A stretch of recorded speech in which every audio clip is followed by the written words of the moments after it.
Ça, c'est un des plus beaux messages que tu auras entendu. Il a dit encore, prenez garde à ce que vous entendez. On vous mesurera avec la mesure dont vous serez servi. On y ajoutera pour vous. On vous mesurera avec la mesure dont vous serez servi. En d'autres termes, Dieu dit, quand tu entends ma parole, quand tu écoutes ma voix, il y a une mesure que tu accordes à ma voix.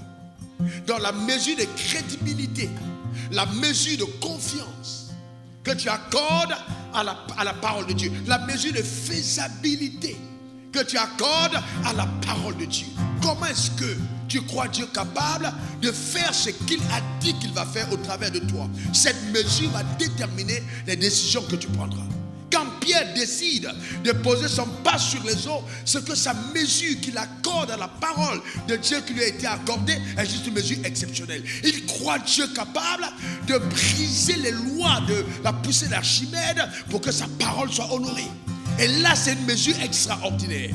Alors je te pose une question. Quelle mesure accordes-tu à la parole de Dieu? Abraham croyait que même si son fils était mort, Dieu avait la capacité de le ressusciter. Donc la mesure qu'il a accordée à la parole était une mesure de résurrection. Il a cru Dieu capable de ramener les morts à la vie, alors qu'aucun mort n'avait jamais ressuscité. Ça, c'est extraordinaire. Écoutez-moi attentivement. Toutes les grandes décisions ne sont pas prises parce qu'on a compris comment ça va se faire après. Mais on agit parce qu'on a la conviction que c'est ce qu'on doit faire. Dieu n'est pas obligé de t'expliquer tout ce qui va se passer. Ah oui, il n'est pas obligé. Et je vais vous dire une chose. Seules les personnes audacieuses dans la vie réussissent à vivre la plénitude du plan de Dieu arrêté à leur égard. Seules les personnes audacieuses. L'audace est donc vraiment quelque chose d'extrêmement important. Extrêmement. Ton entendement de la vérité, la mesure que tu accordes à la vérité. Quand Dieu te dit qu'il va te bénir, quand Dieu te dit qu'il va t'élever, quand Dieu te dit que Christ est mort pour toi, quelle mesure tu accordes à ça? Voyez-vous, la mesure. Comment je mesure ça? Quand Dieu dit je ne te délaisserai point, je ne t'abandonnerai point, que pourra te faire un homme? Quelle mesure tu accordes à ça? Voyez-vous, c'est très important de comprendre. La mesure. La mesure. On te donne en fonction de la mesure que tu auras accordée à l'intégrité de la parole de Dieu. En fait, c'est cette mesure qui détermine ton niveau de foi. Si elle est grande ou petite.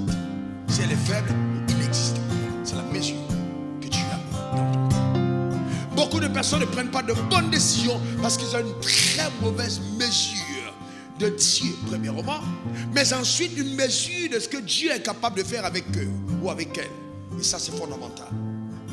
Alors, on se regarde soi-même, on se dit non, jamais je n'y arriverai. Vous pensez par exemple que quelqu'un qui devient chef d'État, il devient chef d'État quand il est né, vous pensez qu'il a eu une mesure de dire, eh bien, Dieu utilise, Dieu peut faire de toi chef d'État, Dieu peut faire de toi ministre, Dieu peut faire de toi un patron d'entreprise le plus influent. Mais le problème, c'est la mesure que tu accordes à la promesse de Dieu qui t'a été faite.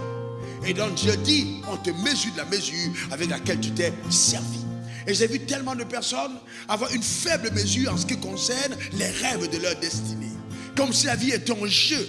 Comme si elles étaient venues sur la terre accompagner les autres. Comme si elles étaient juste venues observer, regarder, voir ce que Dieu a fait avec les autres personnes, s'excluant elles-mêmes de la possibilité de Dieu de les utiliser.